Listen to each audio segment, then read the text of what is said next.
नमस्कार, हमारे digital platform में आपका स्वागत है। नजर डालते हैं हिमाचल प्रदेश की आज की 10 बड़ी और अहम खबरों पर। जहां आरडीजी बंद होने के बाद सरकार खर्चों में कटौती की तैयारी कर रही है, तो वहीं सत्ता विपक्ष के बीच बयानबाजी तेज है। साथ ही आपदा से जूझते गांव, आर्थिक संकट की चिंता और आस्था से जुड़ी एक बड़ी खबर भी सुर्खियों में है। तो चलिए शुरू करते हैं।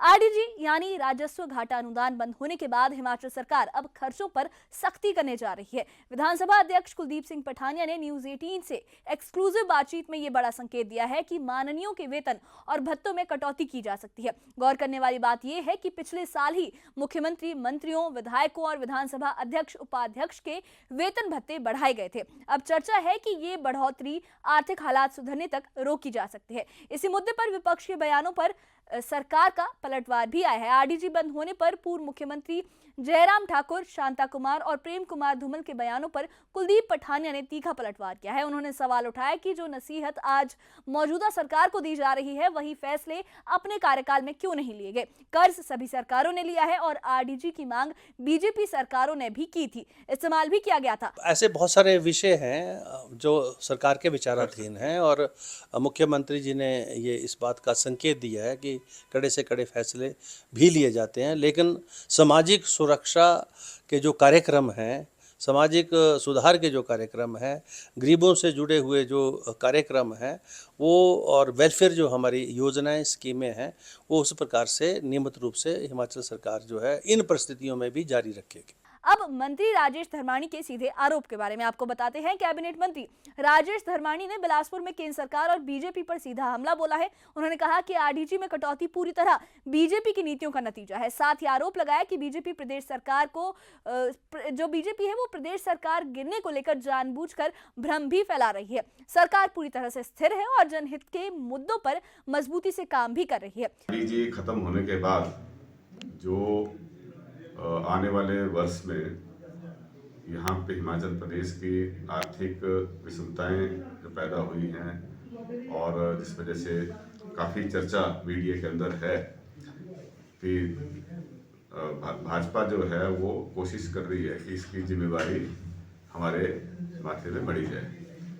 पहले तो मैं स्पष्ट करना चाहता हूँ कि ये लेगेसी इशूज की वजह से है। जो वर्तमान स्थिति पैदा हुई है ये लेगेसी इशूज की वजह से पैदा हुई है। इसका सीधा सा मतलब है कि जो दादा परदादा पिता के समय में किसी के कर्जा लिया गया, मिसमैनेजमेंट हुई, उसका खामियाजा उसके बेटे को भुगतना पड़ा। तो यही हालत हमारी सरकार के समय में, जो पहले के मिसमैनेजमेंट रही, पहले के जो कर्जे थे, पहले जो पैसा भारत सरकार से मिला उसको सही तरीके से इन्वेस्ट नहीं किया गया, इकोनॉमिक एक्टिविटीज़ के ऊपर बढ़ाने के लिए जो है खर्च नहीं किया गया। पिछली सरकार के समय में ही भारतीय जनता पार्टी की जब सरकार यहाँ पे थी, 16,000 करोड़ रुपए जीएसटी कंपनसेशन के तहत मिला।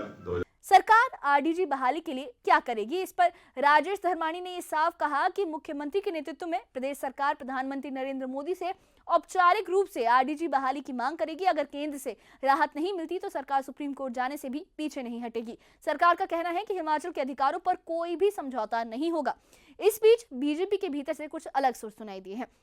बीजेपी के वरिष्ठ नेता और पूर्व विधानसभा अध्यक्ष डॉक्टर राधा रमन शास्त्री ने राज्य की आर्थिक स्थिति पर गंभीर चिंता जताई है। उन्होंने कहा कि पहाड़ी राज्यों के पास सीमित संसाधन होते हैं और राजस्व घाटा अनुदान बंद होने से हिमाचल की आर्थिक हालत और कमजोर होगी। केंद्र को चाहिए कि हिमाचल सहित सभी पहाड़ी राज्यों को विशेष सहायता दे। अब कांग्रेस की वरिष्ठ नेता की अपील भी सामने आई है। पूर्व सांसद और कांग्रेस वर्किंग कमेटी सदस्य प्रतिभा सिंह ने कहा कि आरडीजी बंद होना हिमाचल के वर्तमान ही नहीं बल्कि भविष्य के लिए भी एक बड़ी चुनौती है। उन्होंने बीजेपी से यह आग्रह किया है कि आरोप प्रत्यारोप छोड़कर प्रधानमंत्री से आरडीजी बहाली के लिए एकजुट होकर पहल करे। आज कांग्रेस की सरकार है, कल किसी और की भी हो सकती है। नुकसान प्रदेश को ही होगा। अब मुख्यमंत्री की दिल्ली यात्रा के बारे में बात करते हैं। दिल्ली रवाना होने से पहले मुख्यमंत्री सुखविंदर सिंह सुक्खू ने नेता प्रतिपक्ष जयराम ठाकुर और अनुराग ठाकुर पर तीखा हमला बोला। आर्थिक स्थिति पर प्रेजेंटेशन में देरी के आरोपों को सीएम ने खारिज करते हुए जयराम ठाकुर को भेजी गई चिट्ठी भी दिखाई। सीएम ये बोले कि ना ओपीएस बंद होगा, ना जनहित की योजनाएं, हम जनता की बात कर रहे हैं, बीजेपी सिर्फ कुर्सी की बात कर रही है। उधर सेब पर नेता प्रतिपक्ष का बयान भी आया है। नेता प्रतिपक्ष जयराम ठाकुर ने कहा कि मोदी सरकार ने सेब बागवानों के हित सुरक्षित रखे हैं। न्यूनतम आयात मूल्य और शुल्क के कारण विदेशी सेब सस्ता नहीं पड़ेगा। उन्होंने कहा कि कांग्रेस और अन्य दल सेब के मुद्दों पर सिर्फ भ्रम फैला रहे हैं।